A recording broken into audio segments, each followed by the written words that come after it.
Hey booktube, I'm the Book Mage, welcome back to my channel and to what might be like a pointless video, but I'm doing it anyway. Also yes, the level of effort today is absolutely filming in bed. I have my heated blanket on, so like, do not expect professionalism.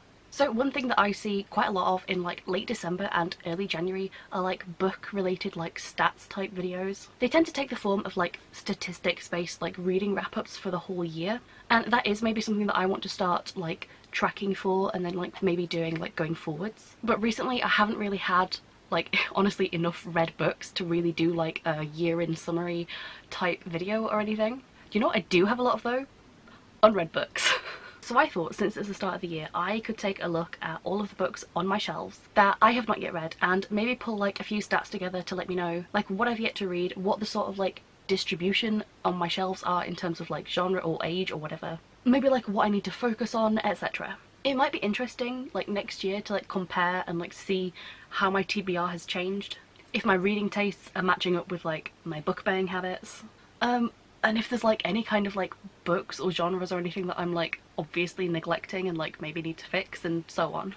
So I'm not going to be talking about every individual book on my TBR like I have done in like previous years. But if you like stats and you want to hear me talk about like book related like numbers for a while, then this is definitely the video for you.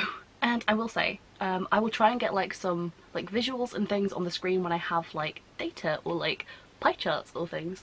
And if I'm looking like down, it's because I have like my laptop out in front of me and that's got like my stats and like little notes and things on it. So oh, and if I look over here, it's because my actual shelves are over there and I'm trying not to, but like I get easily distracted. So of the physical books left on my TBR, which is to say all of them because like I don't own any ebooks or audiobooks, I've looked at some categories like intended like age, genre, whether the books are part of a series, whether I started that series, whether the books came to me in like a subscription box. Some of these stats might come up more than once, so like if I'm comparing things like genre, I might look at that distribution to see like if anything's skewing it, like if I have like a massive series to read, or like if the distribution is different between like adult books and like teen books or whatever. I think everything on my shelves is either adult or teen, which for the sake of this video, because I know that like America is like the largest kind of audience, so I will call it YA, but I'm trying to tell myself not to call it YA because I genuinely dislike that, but that is not the point of this video. So I currently have approximately, at the time of filming, 272 books on my physical TBR. So this does not count like duplicate editions of books, and I'm also not counting non-fiction just because I literally have like 5 non-fiction books and they just would not fit into the stats anywhere. So like, here's my statistic, I have like 5 non-fiction books, there it is, that's the only like non-fiction stat. I'm also not including borrowed books since I only have 2 and I do not own them, so they do not count. I'm not counting pre-orders, books that I definitely intend to buy but haven't bought yet, anything that like hasn't released yet, and I'm also not counting books that I've bought but that haven't arrived because there's always a chance they could go missing and I never get them, and like I'm just counting like the books I actually physically have in my house that I have not read, including the one I am reading now. And also, little aside just for comparison, I had 220 books in the start of 2021, so that means I only have 52 more owned books than I did 2 years ago, which is weirdly impressive and like kind of confusing since I still do hauls and like they're not small, and I've not been reading that much honestly, but I did double check the numbers and like they are the numbers, and all I can say is thank God I am not counting duplicate editions. Okay, on to actual statistics. Okay, I've also decided to move to this side of the frame so that I can maybe put like some like images here if I have them. So I'm going to start with genre, and of my 272 books, 209 of them are fantasy.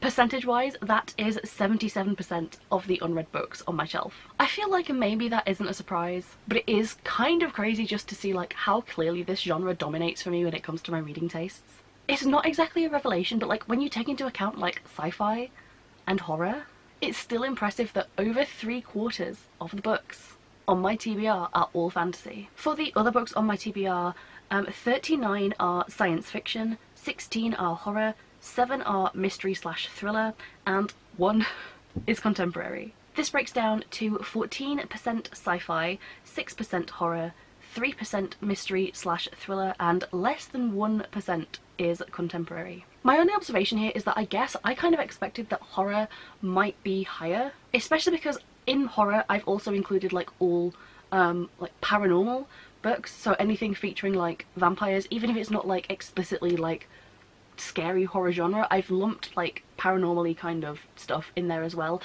where it's not like explicitly like fantasy. Example, things like The Vampire Chronicles by Anne Rice will go into like the paranormal horror kind of category, whereas something like Empire of the Vampire, if I had not already read it, would just be in fantasy because it's a fantasy, if that makes sense. Things have multiple genres and I've split them in my own discerning way. But yeah, the fact that horror includes all my vampire books you think would make it higher, especially since I'm wanting to read like more vampire books this year, but I think that means as well that the percentage is obviously only going to get smaller because if I'm focusing more on that genre than I would have done in previous years, I feel like that section of my TBR is going to get pretty small pretty quick. Moving on to look at like an age breakdown, so like target age category, like what the books are actually marketed as. Of those 272 books on my TBR, 204 of them are adult and 68 are YA. So this breaks down to 75% adult books and 25% are YA books. I do like knowing that my shelves are at least 3/4 adult because I feel like that reflects my current interest when it comes to reading. I feel like I am not picking up very much YA at all recently, either like new purchases or just like to pick up to read. I just don't really find myself interested anymore, except for like maybe like the odd few exceptions. So yeah, I do feel like this ratio is probably only going to also become like more heavily skewed in favour of the adult books as time goes on. I think the main thing at keeping YA books on my TBR is that I usually do not want to read them. The YA books that are still on my shelves I think have been there for the most part a little while, unless it's something that's come to me as like part of a subscription box. I feel like it probably will be at some point like an unofficial goal of mine to like eventually bring the YA books on my shelves down to like basically zero, either by like eventually actually getting around to reading them, or if I'm never going to read them then just unhauling them. I do not have like a specific time frame or anything like that for this goal, but I feel like that's just sort of how things are naturally going to go as time progresses. That's not to say that I dislike YA like as a whole. I have still enjoyed things like the Six of Crows duology in recent years. I just don't see YA ever being a focus for me again. Okay, I'm gonna like double up on my stats now. So still in terms of age, I wanted to see what the genre breakdown was between like the groups. So comparing adult books to YA books, is there any difference between the way that things like break down between them, if that makes sense? It'll make sense when I put stuff up. So for the 204 adult books, 164 of them are fantasy, 21 are sci-fi, 12 are horror, 6 are thriller, and 1 is contemporary. In percentages, this is 1% for contemporary, 3% mystery thriller, 6% horror, 10% sci-fi, and a whopping 81% are fantasy. For the YA books, of the 68 of them on my TBR, 45 are fantasy, 18 are sci-fi, 4 are horror, and 1 is mystery thriller. For what are probably obvious reasons, I do not have any YA contemporary on my shelves. So in percentages, this breaks down to 1% mystery thriller, 6% horror, 26% sci-fi, and 67% fantasy. So in terms of differences, it kind of makes sense why there's more like adult mystery thriller than YA. And I almost feel like it's almost like not worth counting the one single YA book, but those are the stats. Horror on both are 6%, which I think is probably just a coincidence. I imagine for YA this is being boosted by like, so I have like the Vampire series by Renee Ahdieh. I think that series accounts for 3 of the 4 books on my TBR. What I am mainly seeing here is that I have a lot more YA sci-fi. I feel like this is in part due to a few of the subscription services that I'm a part of that have sent out like at least a couple YA sci-fis. And I also have things like the Skyward and Scythe and like the Illuminae series where I own all of the books in these series, or like all of the ones that I released, but I have not read them yet. In terms of the adult books and why they're less as well, probably also taking into account the fact that it might be more that I'm less likely to haul adult sci-fi books, and usually when I buy like a whole series at once it's to ensure that like I have like a whole matching set.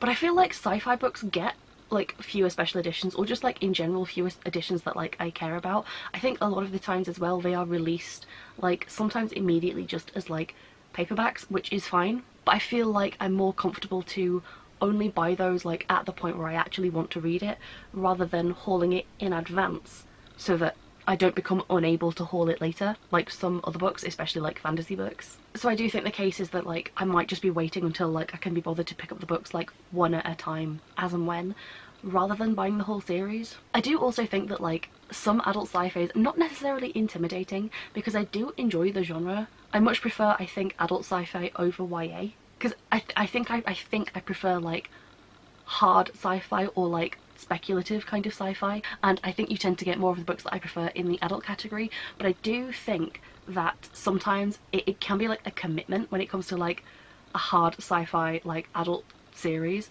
And while there are definitely a lot that I want to read, sometimes when there's like massive like intimidating type fantasy series, I still feel like such a drive and a passion to read them, and I'll be like, I definitely want to buy all those and like get them on my shelves so that they're just like there whenever I want them. But like I think I'm just less likely to do that with sci-fi, not because I don't want to read them, but I just don't feel the same like immediate like all-consuming like drive to want to get them. Like I don't have as much of a passion for sci-fi as fantasy. I like both genres, but I feel like this video has revealed that if there was any doubt, I am definitely like a fiend for fantasy. And in fact, like distribution wise, I only have 3 more adult sci-fi books on my TBR than I do YA sci-fi books.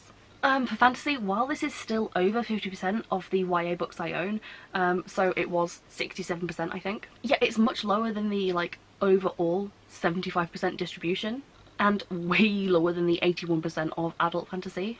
Like I said, I just don't really think that YA fantasy really grips me anymore. There absolutely are still some series that like I might be convinced to pick up, and there is definitely the chance that I would want to like read especially some of like my childhood favourites, but even if I did that, it wouldn't count as reading anything off my TBR since I have already read those. So I really do not see like this number increasing.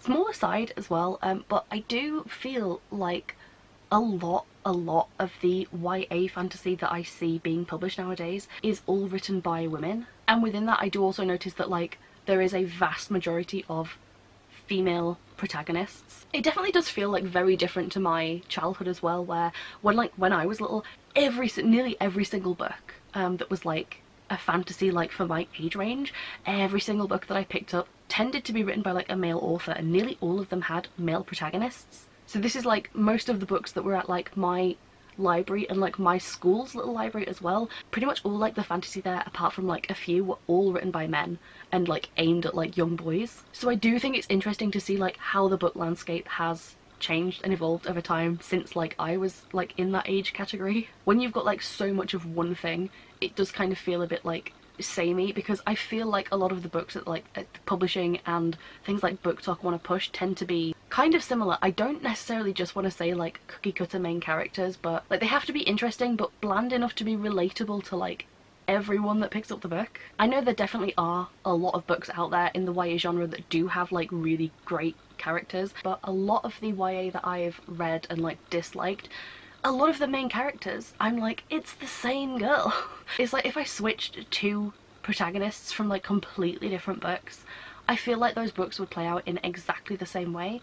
Whereas like, I feel like when you get female characters in adult fantasy, if you switch 2 of them, it would make the book vastly different. I do also feel like nearly all of like the YA books now as well are like an older teen character for the most part. And actually like of all of like the YA fantasy that's like come across my radar in like the past couple of years, basically all of them have been older teen protagonist, nearly always a girl, with a vague fantasy plot that just kind of serves as like a backdrop to the romance. Like I feel like so much YA fantasy is barely fantasy. Like it's a romance story. Like the primary plot, the primary thing you're meant to care about is the romance happening, and then there's like, I don't know, like a vague magic plot or like a battle for the throne happening in the background.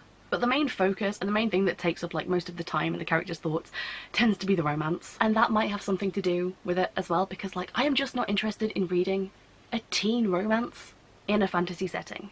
I absolutely do not mind romance in books. Like I said, like pretty much everyone like tries to couple up in things like Six of Crows. I just don't feel it was the focus. I feel like the plot and the story and like the fantasy world building and like the fun actual events were like the focus of those books. and any sort of romance was like a well-earned like little bonus on top.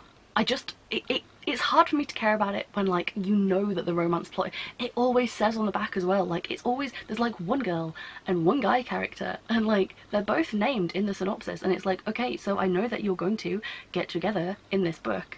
And it's just like, I just can't read the same thing 1,000 times. I feel like another thing that is skewing like my YA like distribution on my shelves is just the fact that I don't feel like there's anything new and fresh coming out, and like I can't just keep relying on Leigh Bardugo to be like the only YA author that I actually like actively keep up with.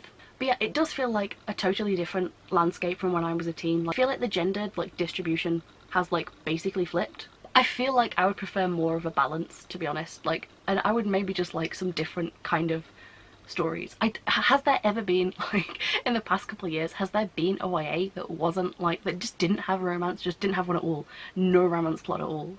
And I do know that a lot of this is just like, what is popular will continue to be popular because it's what like publishing houses will continue to push, and part of me does wonder if it will like balance out at any point, like if the sort of like constant churning out of just very similar books will end up stagnating, or if the kind of hype that like you consistently see on places like BookTok, whether that is just like the future of YA, in which case it might not end up being something that I continue to go back to, because I suppose for those people like joining the genre and just getting into it for the first time, it's gonna seem like there's so much to read and it's new and it's fresh and it's brilliant and like great for them that they get to enjoy it. But when you've read so many of them, they all just start to get the same. I feel like I've been talking for like a really long time.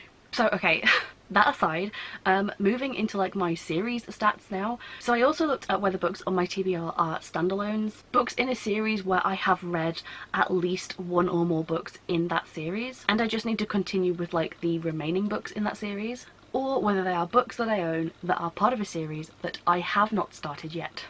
This is probably the most shameful part of this video. So of the books on my TBR, 51 are standalones, and of these, 42 are adult standalones and 9 are YA. 36 books are sequels to a series that I have already started, of which 21 are adult and 15 are YA. And finally, woefully, 185 of the unread books on my shelves are from a series I have not started. And 141 of these are adult, whereas 44 are YA. Percentage-wise, for my shelves, this is 19% standalone, 13% continuations to series, and 68% are from a series that I have not started. Okay, yeah, that last one is bad. So there's not a massive difference by age category, so 69% versus 65% in terms of unstarted series. Continuations are 10% of my adult books and 22% of my YA, which I feel like makes sense because I am trying to continue more series this year, and so far I feel like I have been exclusively reaching for adult series continuations. It does also make sense for my unread YA books as well, as I am most likely to only pick up a YA book if it is like a continuation to a YA series that like I actually enjoyed, which would mean that aside from like random purchases and subscriptions and things, all of the YA books that I am likely to haul, if any at all, would be continuations to series that I've already started. Standalones, I feel like these make sense as well. I love a good adult like fantasy standalone. I wish there were more of them. I really appreciate when the author can tell like a whole satisfying story in one volume and just like conclude it there. Not that I dislike series, like I love series, but I just feel like there are a lot of those and it's just harder to find like good standalones. Plus a lot of times I feel like I'll buy into a series expecting it to be like a standalone and it's like only later revealed that it's like the first book in a series, which I wish they would tell you that ahead of time. YA is way worse for this though. I feel like it's extremely rare to get YA standalones. I think in terms of the way the publishing industry views it, it's kind of like when you're a publisher, if you're going to publish a series, that's obviously going to net you like a lot more money in the long run than just publishing a standalone. So I feel like, again, a lot of what's getting put out probably is due to like preferences in the publishing space that like I cannot necessarily control. But I do feel like as well I'm less likely to pick up the start of a YA series because like that's a risky move, you know, whereas I am much more likely to maybe pick up like a standalone. Okay, and the last thing that I wanted to take a look at for my TBR is like how these books came to actually be on my shelves. So that is whether those are books that I purchased myself or whether I received them as one of my like book subscription boxes. And I'm pretty sure those are the only two categories, because I don't get gifts at birthdays and Christmas really. I don't get gifted books.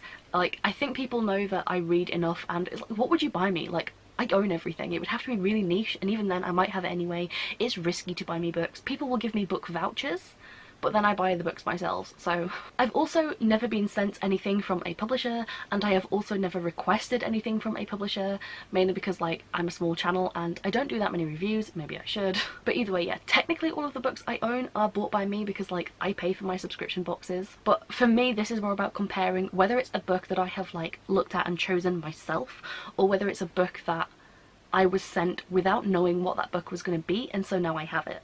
So as I said, I have 272 books on my TBR, and of these, 21 are from a subscription box, which means the remaining 251 I picked and chose myself. I do have to caveat this very, very quickly for one book. There is literally one exception to this. If I purchased a book and then also received that same book in a subscription, I am counting it as a book that I chose myself. I literally think the only book on my shelves this applies to is The Collarbound by Rebecca Zahabi. But the reason that I have chosen to count this book as a book that I picked myself is because even if Goldsboro had not done their special edition, I would have, like, I had a copy of this book, I owned a copy of this book, I did buy it for myself. Yeah, all of that just to explain one book. But yeah, for my sake, I'm pointing it out. So of these subscription box books, 6 of them are from Fairy Loot, 1 is from Illumicrate because I've only just started that subscription, and the remaining 14 are from Goldsboro.